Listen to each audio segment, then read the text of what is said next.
پاکستان کے موجودہ حالات میں پاکستان کی امریکہ سے کیا توقعات ہو سکتی ہیں، اور اب جب کہ امریکہ افغانستان میں موجود نہیں ہے اس کی پاکستان سے کیا توقعات ہیں؟ اس پر بات کرتے ہیں شجاع نواز سے، جو کہ ڈسٹنگوش فیلو ہیں دی اٹلانٹک کونسل سے اور دونوں ممالک کے تعلقات پر گہری نظر رکھتے ہیں۔ شجاع، چین کو ایک عرصے سے اپنا دیرینہ دوست کہتے ہوئے بھی پاکستان اپنی دفاعی ضروریات کے لیے امریکہ کی طرف کیوں دیکھتا ہے؟ پاکستان ہمیشہ امریکہ کی طرف دیکھتا ہے، اور آپ کو یاد ہوگا کہ جب بھی کوئی امیدوار پرائم منسٹر کے دفتر کے لیے تیاری کرتا ہے تو وہ سب سے پہلے واشنگٹن کا دورہ لگاتا ہے، اور جو ابھی بھی امیدوار ہیں وہ ہر وقت یہی کوشش کرتے ہیں کہ امریکہ کے ساتھ تعلقات بہتر کیے جائیں ان کے۔ ابھی عمران خان کی جو لیٹسٹ سٹیٹمنٹ ہے اس سے ظاہر ہوتا ہے کہ یہ بات ان پہ بھی آیا ہو چکی ہے۔ تو امریکہ کی ریلیشن شپ جو ہے یہ کافی پرانی ریلیشن شپ ہے، لیکن اس کے اپس اینڈ ڈاؤنز رہے ہیں، اور ابھی ایک نئی شروعات ہے۔ اور جو آپ نے دفاعی بات چیت کی بات کی، یہ ایک سلسلے کی کڑی ہے۔ اس میں دو اور حصے ہیں۔ فروری میں ہی ٹیفا کے اوپر بات چیت ہوگی، جو trade and investment framework agreement ہے، اور وہ بہت ضروری ہے کہ دفاع سے ہٹ کے اگر معیشت کی طرف جائیں تو ٹیفا اس میں بہت ضروری ہے۔ اور پھر اگلے مہینے ٹیررزم کے اوپر، دہشت گردی کے اوپر بات چیت ہوگی، اور یہ فارن منسٹر بلاول بھٹو زرداری نے بھی اس کی بات کی ہے کہ امید ہے کہ یہ سلسلہ جاری رہے گا۔ ایک چیز اگر ہم صدر ٹرمپ کے دور میں دفاعی اور سیکیورٹی تعلقات میں دیکھتے ہیں تو اس میں ایک بگاڑ آیا، اور سیکیورٹی ایڈ کے علاوہ پاکستانی فوجیوں کی ٹریننگ کا پروگرام جو ہے اسے بھی معطل کر دیا گیا تھا۔ بائیڈن انتظامیہ نے پاکستان کے F-16 کے لیے کچھ امداد بحال بھی کی ہے۔ ان مذاکرات کے بعد کیا دونوں ممالک کے دفاعی تعلقات اب سمجھتے ہیں نارملائز ہو رہے ہیں، ایکسپینڈ ہو رہے ہیں فردر؟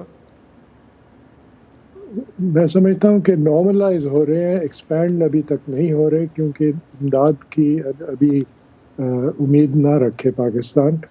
سب سے پہلے تو جو امداد آئے گی وہ بذریعہ انٹرنیشنل مانیٹری فنڈ آئے گی، اور اس میں امریکہ کا ہاتھ ہوگا، برطانیہ کا، جرمنی کا، مختلف ممالک کا، جو پاکستان کو ایگزیکٹو بورڈ میں سپورٹ کریں گے۔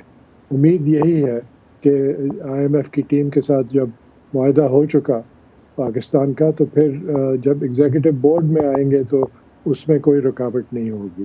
تو سب سے پہلے تو امداد اس طرح آئے گی۔ ٹریننگ بحال کرنے کا یہ جو بات ہے، یہ میں سمجھتا ہوں بہت ضروری ہے، کیونکہ اس سے تعلقات جو ہیں وہ بڑھتے ہیں دونوں افواج میں۔ لیکن سیکیورٹی سے ہٹ کے بہت ضروری ہے کہ ٹریڈ اور اکنامک ٹائز جو ہیں ان پہ توجہ دی جائے، اور اس میں پاکستانی بزنس جو ہے اس کو شامل کیا جائے۔ اس میں ابھی تک پارلیمنٹ میں اس پہ بات چیت نہیں ہوئی، اور میں سمجھتا ہوں کہ ایک کھل کے ڈیبیٹ ہو پارلیمنٹ میں کہ کس قسم کے تعلقات امریکہ کے ساتھ چاہتا ہے پاکستان، کیونکہ ابھی تک زیادہ سیکیورٹی پہ توجہ دی جا رہی ہے۔ اور آپ نے دیکھا ہوگا کہ جو سینٹ کام کمانڈر نے بھی ٹیسٹمنی دی کیپٹل ہل پہ، اس میں بھی انہوں نے ایئر ایکسیس کی بات کی، اور کہا کہ میں پرائیویٹ میٹنگ میں زیادہ تفصیل میں کانگریسمین کو بتاؤں گا کہ کس قسم کے تعلقات ہیں پاکستان کے ساتھ۔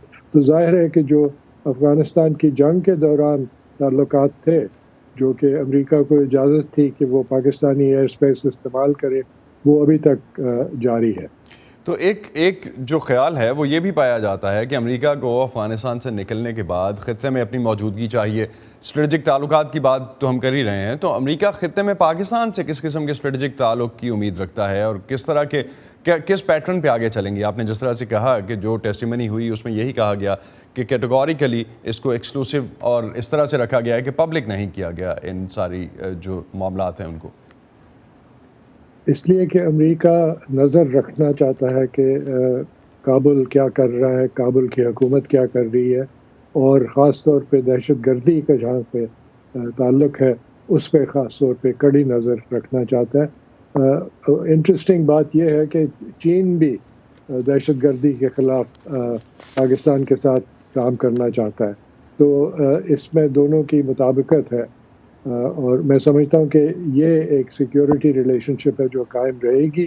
اس کے علاوہ ابھی خبریں آ رہی ہیں جو کہ پاکستان نے یوکرین کو ویپن سسٹمز اور ایمونیشن دی ہے، اور تقریباً $50 ملین کی ڈیل ہے، جو کہ کہتے ہیں کہ مغربی ممالک پے کر رہے ہیں پاکستان کو۔ ابھی تک آئیڈینٹیفائی نہیں ہوا کہ امریکہ کر رہے ہیں یا امریکہ اور برطانیہ مل کے کر رہے ہیں یا یورپی ممالک بھی کر رہے ہیں، لیکن وہ شپمنٹس جو ہیں ان کی رپورٹس اب نکل رہی ہیں۔ تو چین کے ساتھ امریکہ کے جو سرد تعلقات ہیں اس میں ابھی ہم نے بلون کنٹروورسی کے بعد دیکھا کہ اور جو ہے وہ تنازع بڑا ہے، تو بھارت خطے میں نسبتاً بڑا پلیئر ہے ایک طرف، اور چین کے مقابلے میں اس کے مفادات امریکی مفادات کے مطابق بھی ہیں، تو پاکستان کہاں سٹینڈ کرے گا اس پوری ایکویشن میں؟ آپ کس طرح سے دیکھتے ہیں اس کو؟ پاکستان شوڈنٹ پک سائڈز۔ بہت ضروری ہے کہ پاکستان اپنے علاقے میں، اس خطے میں چین کے ساتھ بھی اپنے تعلقات برقرار رکھے، بلکہ چین کی بھی یہی ایڈوائس رہی ہے کہ پاکستان امریکہ کے ساتھ تعلقات مت توڑے۔ تو بہت ضروری ہے، اس لیے کہ اس وقت پاکستان کا مین ٹریڈنگ پارٹنر جو ہے وہ امریکہ ہے۔